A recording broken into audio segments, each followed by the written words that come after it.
it's actually helpful since I have to have nat sound in my stories. Did I introduce you as Katie instead of Kate? No, you didn't. Don't worry. But everyone does, so. Because I have a friend named Katie Milner. Oh.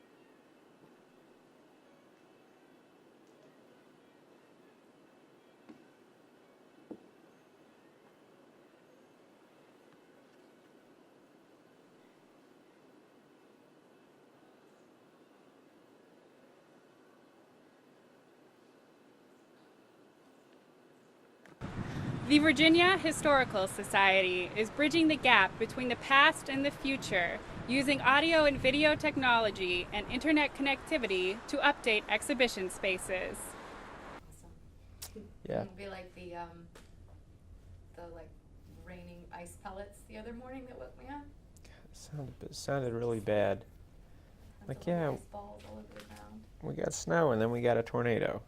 It's wonderful. You might want to close the door just in case. Noise. Sorry it took so long to set up. That's okay. Thank you for your patience. That's okay. And Don't this worry about it. Thank you. And this interview should take probably like 5 to 10 minutes if that's all right. That's fine. Okay, so yes, I'm doing a story just on the general changes that are happening here at the VHS. Okay. And I don't really have a focus yet, but I think my focus will probably be the update in audio and video technology and also increased internet connectivity. Okay.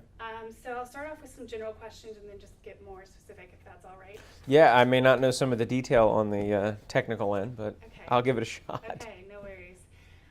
So can you give a brief overview of the changes that are occurring here?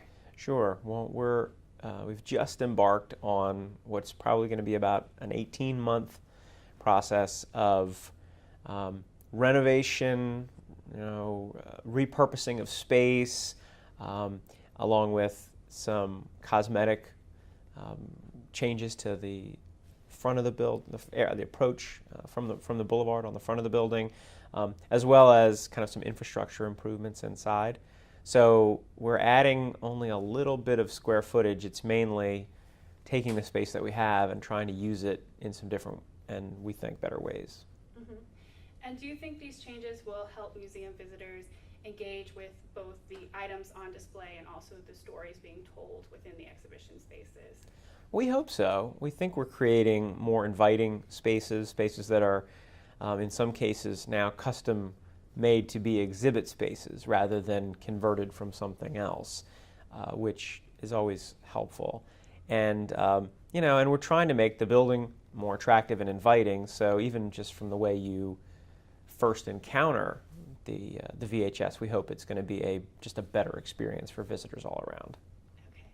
And can you speak at all about the importance of incorporating audio and video components within the exhibition spaces and also providing internet connectivity? No, absolutely. One of the things about exhibitions these days is that audio-video components are not add-ons anymore. They're integral to the exhibits. So certainly in our long-term exhibit, The Story of Virginia, how audio-visual interactive kind of elements are incorporated has been there from the sort of the very beginning of discussing the exhibit.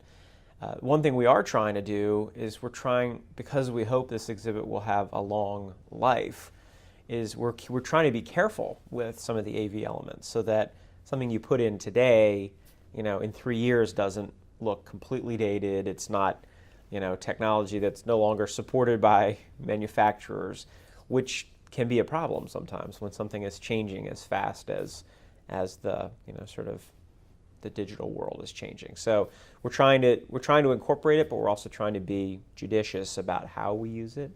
In terms of internet connectivity, creating a Wi-Fi friendly campus, that's very important. And we also are actually making connectivity better around the building for some of the things we do. Something I'm very excited about, we launched over a year ago, is our History Connects program, which is an interactive video conferencing program that reaches schools, reaches senior centers, all sorts of audiences all around the state and actually all around the world. And what we're trying to do is make sure that the connectivity for that, because it's an Internet 2 pipeline that we tapped into for that, so it's kind of uninterrupted from the normal internet bandwidth that we use, and having the ability to do those programs, all throughout the building, as well as having a kind of a studio space that's custom made for those. So there's lots of those elements in play within this project. Okay, thanks. And that leads really well into my next question, which is, given that we live in a digital age, is it important to embrace both multimedia components and digital media to attract current and future generations to the study of history? I think absolutely. I don't think there's any question that if you don't keep up in some way, you just run the risk of looking completely irrelevant. So it's always a balance, because organizations like ours, we don't have unlimited resources to throw at the latest technology. So we want to try to be as current as we can, but also not throw everything into a technology that may be gone in a couple of years. So it's to be relevant, you have to embrace it, and yet at the same time recognize that your MySpace page is no longer really reaching people, and be willing to move to the next thing, whether it's in social media or in actual kind of technological infrastructure. So it's a little daunting, but the price for not doing it is becoming irrelevant, kind of a dinosaur that nobody cares about.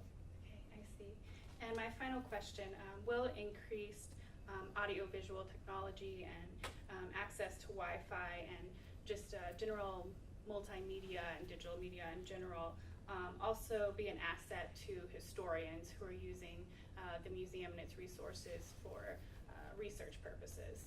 Absolutely. And we're already ambitiously digitizing collections so that the accessibility of them is not restricted to people in the building. So that's already taking place, and it's really changed the scholarly enterprise completely, having access to digital materials. And we're a little different in that we're providing unique items. I mean, a letter, by virtue of just its nature, is unique. So we're the only place where this letter exists, and we'll never probably be able to have our entire collection digitally available, but we're doing what we can with the resources available and manpower available to make as much of it accessible online.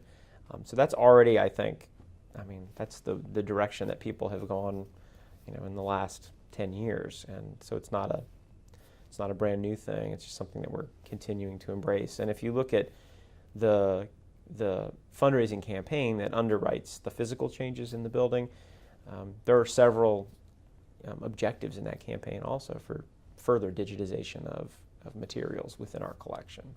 So it's kind of ongoing all the time. Okay, thank you so much, Mr. Levengood. You're welcome. Appreciate it. And I can grab that. All right, let me just put that down. Thank you so much for your patience. Not a problem. Not a problem. My favorite thing to do is when I go to give a talk, and I've given them, said, okay, I'm going to do PowerPoint, and they say, oh, that's fine. And then you get there and they go, okay.